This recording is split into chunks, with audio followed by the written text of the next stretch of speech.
कक्षा 12 में हिंदी साहित्य विषय से अध्ययन करने वाले सभी विद्यार्थियों का एक बार पुनः आपके अपने इस YouTube चैनल में बहुत बहुत स्वागत है। प्यारे बच्चों, जो प्राचीन काव्य आपके लगा रखा है, आपकी जो मुख्य पुस्तक है अंतरा भाग 2 पुस्तक, उसमें 9वां पाठ है विद्यापति का। जी हाँ, आपने सही सुना, बिल्कुल। विद्यापति आदिकाल और भक्ति काल के संधि कवि कहे जाने वाले और मैथिल कोकिल के उपनाम से प्रसिद्ध विद्यापति का जो प्रसिद्ध ग्रंथ है पदावली, उस पदावली से 3 पद आपके संकलित कर रखे हैं, जिसमें वीरानी नायिका या कोई राधा या गोपी के माध्यम से उनके विरह के दर्द को, वेदना को, पीड़ा को जो है अभिव्यक्त किया गया। पदावली की भाषा मैथिली है, पद शैली में ये लिखी गई है और जो मिथिला जो क्षेत्र है वहाँ उन लोगों के संस्कृति में ये रच बस गई है। एक एक पंक्ति पदावली की वहाँ मुहावरे बन गए हैं। ऐसा प्रसिद्ध ग्रंथ विद्यापति का रहा है। तो हम इसकी सह प्रसंग व्याख्या आज शुरू करने वाले हैं। उससे पहले यदि आपने हमारे पिछले पाठों के वीडियो नहीं देखे तो वो देख लें। सभी पाठों को शुरू से अंत तक कवि परिचय, उस कविता का मूल भाव, प्रश्न उत्तर समेत व्याख्या सब कुछ समझा रखा है। आपको कहीं पर भी कुछ भी दिक्कत नहीं आएगी। फिर भी यदि आपको कोई समस्या हो तो आप ज़रूर कमेंट करके बताएं। सब वीडियो के लिंक मैंने इस वीडियो के डिस्क्रिप्शन बॉक्स में उपलब्ध करवा रखे हैं, आप वहां से देख लें। यदि आप नए जुड़े हैं हमारे चैनल पर तो इसको ज्वाइन कर सकते हैं, सब्सक्राइब कर सकते हैं और बेल आइकन को आप ऑन रखें ताकि आपको नोटिफिकेशन समय पर मिल जाएगा।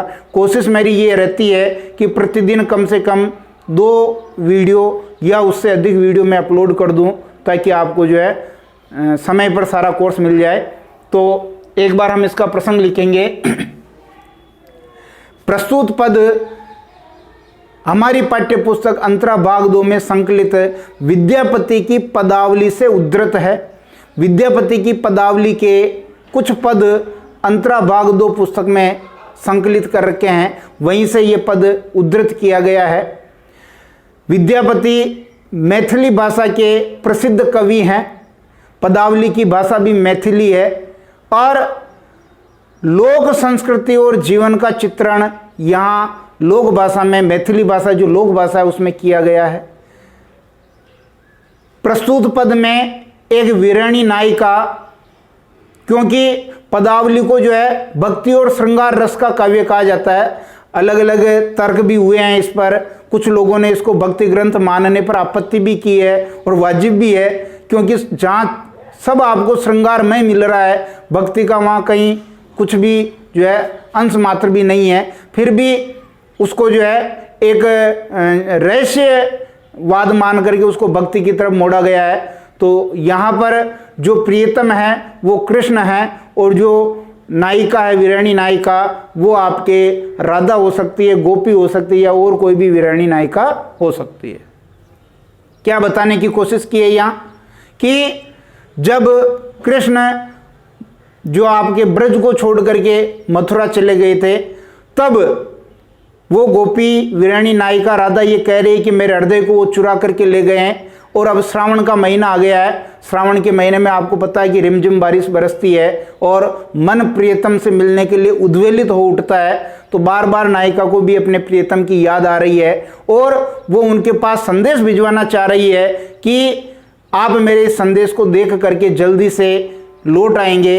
इस आशा और उम्मीद से वो पत्र भेजना चाह रही, लेकिन पत्र किसके हाथों भेजे, इस उलझन में वो नायिका है। और इसमें कवि ने भी उसको धैर्य रखने की कहा है कि भाई श्रावण के महीने में तेरा प्रियतम लौट आएगा। एक बार हम इसके कठिन शब्द देख लेते हैं। के पतिया ले जात है, के यानी कौन, के यानी कौन, पतिया कहते हैं पत्र, लेटर, ले जाएत, ले जाए, रे मोरा, मोरा कहते हैं मेरा, प्रियतम पास, ये नहीं, ये कहते हैं हृदय। कठिन शब्दों पे ध्यान दे भाई अच्छी तरह।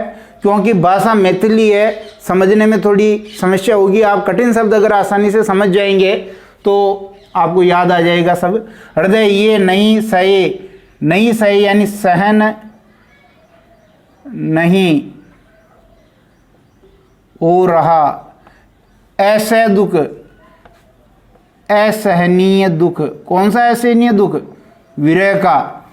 रे बेल सावन मास, बेल सावन मास का मतलब है श्रावण का महीना आ गया है, यानी बेल का मतलब हो गया, यानी श्रावण का महीना आ गया। एक सरी यहां शब्द आया अकेली के लिए, अकेली। भवन, भवन यानी घर आ गया आपके। पिया, प्रियतम। बिनु रे मोही, मोही यानी मुझसे। रह लो न जाए, रहा नहीं जाता। फिर क्या कहा? सखी अनकर, अनकर शब्द आया अन्यतम। सखी अनकर दुख दारुण, दारुण कहते हैं भयंकर। रे जग, जग कहते हैं संसार। के यानी कौन, और पतिया यानी विश्वास। मोर मन, मोर कहते हैं मेरा। मोर मन हरिहर, हरि आया यहां कृष्ण के लिए। हर कहते हैं हरण, हर लए केल, हरण कर ले गए। रे आपनो मन गेल, गेल यहां आया शब्द डावाडोल। आपनो यानी नायिका का जो मन है डावाडोल हो गया, यानी विचलित, विचलित भी लिख सकते हैं आप। गोकुल, तेजी यानी छोड़कर, तजी। मधुपुर, मथुरा। बस रे कन, कौन। अपजस यानी अपयस। ले ले यानी लिया। फिर आगे देखिए, विद्यापति कवि गाओल गाते हैं। रे धनी, धनी यहां बहुत इंपॉर्टेंट शब्द है। धनी आया नायिका के लिए, जो वीरानी नायिका है या स्त्री। धरु, धरु यानी धारण करो। मन आस, आशा, उम्मीद। आवोत तोर मन बावन रे, तोर यानी तेरे, मन बावन, मन को भाने वाला। यही इसी कार्तिक मास, कार्तिक के महीने में आवोत आएगा। तो निश्चित रूप से ये कठिन शब्द आपके बहुत मदद करने वाले हैं। कठिन शब्द आप निश्चित रूप से देखें, उसके बाद हम व्याख्या में चलते हैं। तो ध्यान दीजिए, कवि विद्यापति यहाँ एक वीरानी नायिका गोपी या राधा के द्वारा उसकी वेदना को व्यक्त कर रहा है, उसकी पीड़ा को व्यक्त कर रहा है। श्रृंगार रक्स के वियोग पक्ष का सुंदर चित्रण है। जब प्रियतमा के पास उसका प्रियतम नहीं है, तब उस प्रियतमा को उसकी याद आ रही है, उस राधा गोपी को कृष्ण की याद आ रही है, और उसकी याद के कारण, और श्रावण महीने के, क्योंकि श्रावण महीना प्रेम के अनुकूल मास माना जाता, महीना माना जाता है, ज़्यादा उमंग इस श्रावण महीने में बढ़ जाती है। तो ऐसे श्रावण महीने के आने पर प्रत्येक नायिका स्त्री ये चाहती है कि उसका प्रियतम उसके पास हो, लेकिन यहाँ जब नायिका के पास, वीरानी नायिका के पास प्रियतम नहीं है, तब वो श्रावण जो सुख देने वाला है वो दुख देने वाला यहाँ व्यतीत हो रहा, वो दुख देने वाला लग रहा उसको। देखिए क्या कहा है, वो वीरानी नायिका क्या कह रही है, राधा या गोपी क्या कह रही है, के पतिया ले जाए तेरे मोरा प्रियतम पास, कि कौन मेरे पत्र यानी जो मेरे हृदय के उद्गार हैं, मेरी वेदना, मेरी पीड़ा के जो भाव हैं, जो मैंने इस पत्र में लिख दिए हैं, कौन मेरा ये पत्र मेरे प्रियतम के पास ले जाएगा? अर्थात मैं किसके द्वारा मेरे इस प्रेम पत्र को मैं मेरे प्रियतम के पास भिजवाऊं? कहने का भाव ये है कि कृष्ण गोकुल छोड़ करके मथुरा चले गए हैं और वो जो गोपिया राधा या जो नायिका है वो एक प्रेम पत्र के द्वारा अपने मन के भाव उसमें लिख करके उन तक पहुंचाना चाहती है। और वो सीधा ये पहुंचाने का उसका उद्देश्य है कि हे प्रियतम, जब आपको ये प्रेम पत्र मिले और आप अपनी उस सहचरी, अपनी जो प्रियतमा है, उसके वेदना को समझें और तुरंत आप श्रावण के महीने में घर लौट आएं। तो क्या कहा देखिए, के पतियालय जायत रे मोरा प्रियतम पास। कौन व्यक्ति है जो मेरे प्रेम पत्र को मेरे प्रियतम के पास ले जाए? ये नहीं सहे ऐसे दुख। अब ये विरह वेदना का जो असहनीय दुख है, ये हृदय सहन नहीं कर पा रहा है, हृदय को सहन नहीं हो रहा है। बेल सावन मास, क्योंकि श्रावण का महीना आ गया।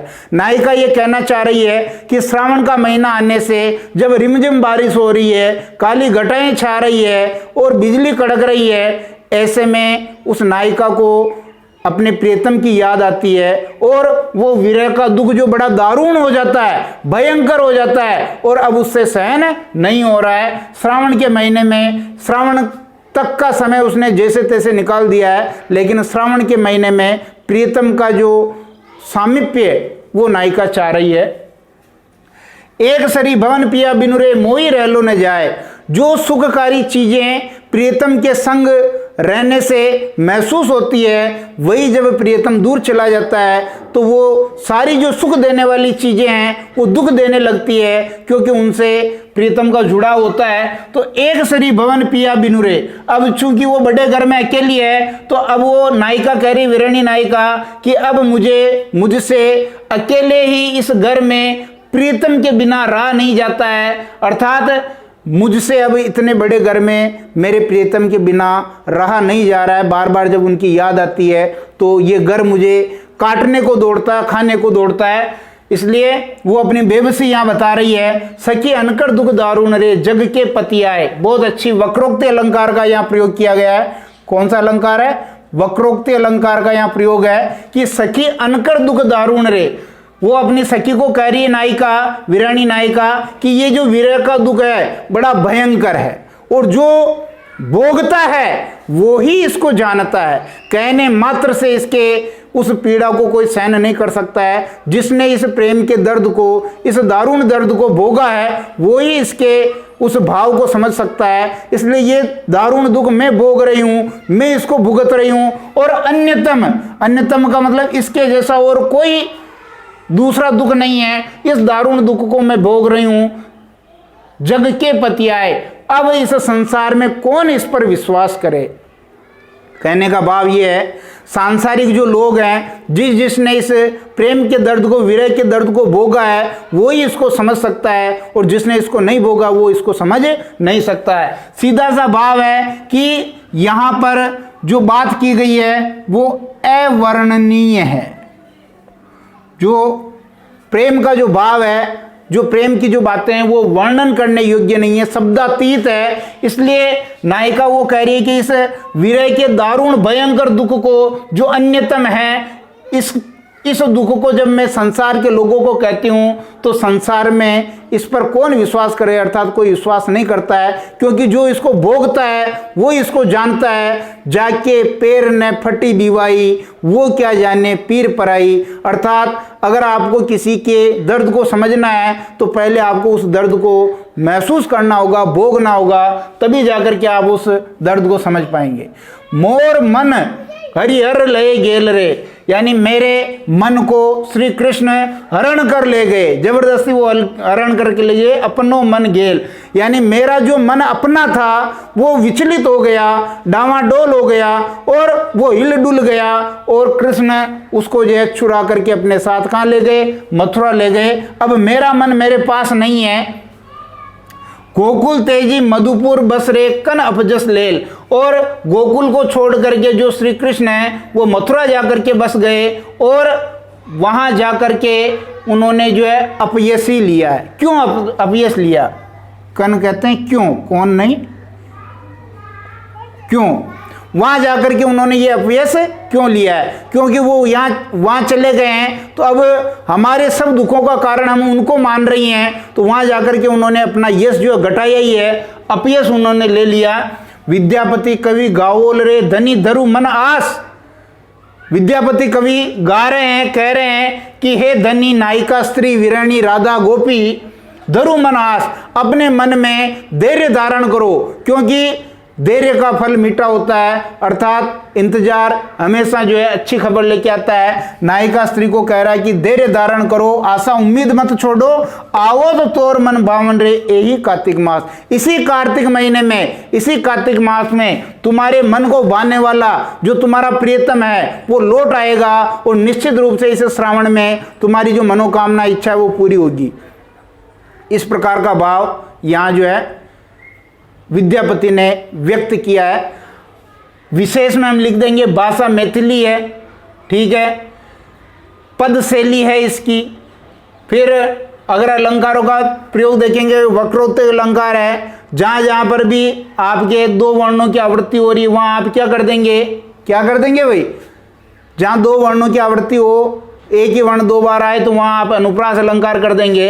जैसे धनी दर दैदा आ रहा तो अनुप्रास अलंकार हो जाएगा, ऐसे आप और ढूंढ सकते हैं। इसमें श्रृंगार रस के वियोग पक्ष का यहाँ वर्णन है, एक नायिका की वेदना और उसकी पीड़ा का यहाँ वर्णन है। एक नायिका किस प्रकार अपने प्रियतम से मिलने के लिए चिंतित है, उसकी चिंता और उसके दर्द का यहाँ वर्णन किया गया है। तो इस प्रकार हम ये विशेष में लिख सकते हैं। निश्चित रूप से ये वीडियो आपको पसंद आया होगा, आप इसका एक स्क्रीनशॉट ले लें। फिर हम जो है इसके दूसरे पद के बारे में बात करेंगे अगले वीडियो में।